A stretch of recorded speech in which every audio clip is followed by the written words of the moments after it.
You know, my father is a professional singer, and I'd like to believe I got my voice from him. It's my voice that helped me get my first job in radio and helped me make the decision to move from behind the camera to in front of it.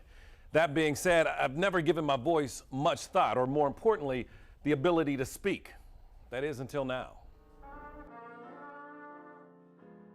Music is its own reward, mathematical and analytical, while at times defying logic and requiring no explanation.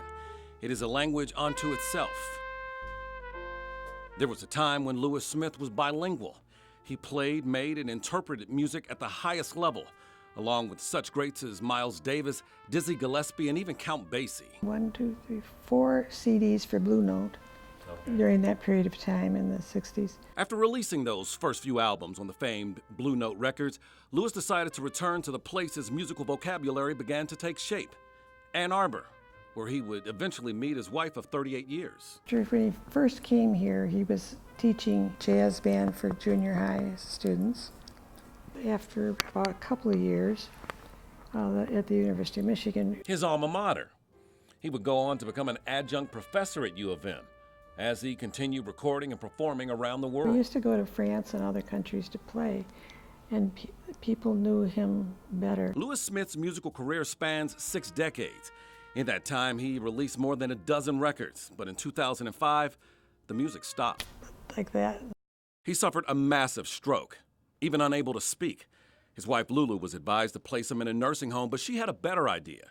She took him home to the University of Michigan, where they're getting amazing results working with people with various communicative disorders such as aphasia. Aphasia is a loss of language that can occur from neurological injuries such as stroke, which is the most common form. When I first met Lewis at that time, he wasn't understanding language, he wasn't verbalizing language, he wasn't reading or writing. He basically sat in front of me and looked at me. Realizing he had his work cut out, Dr. Gordon Cranen decided Lewis's road to recovery should begin with a language in which he was all too familiar. Music can be very key in therapy for a lot of people who have aphasia. Music will access the language areas that are still intact through a different area of the brain, typically through the right side of the brain. Nearly a decade has passed, and in that time, Lewis has made a tremendous amount of progress. Unfortunately, his verbal expression did not come back, but his comprehension did. But more importantly, his love of music was always retained, and that, I think, really saved his quality of life.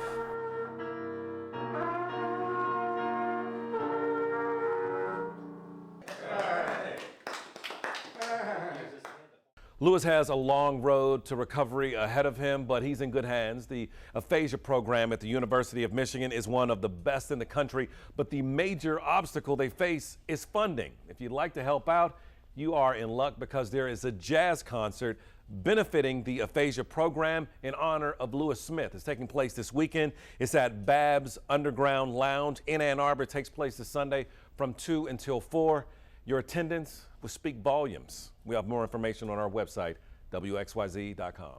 Back to you.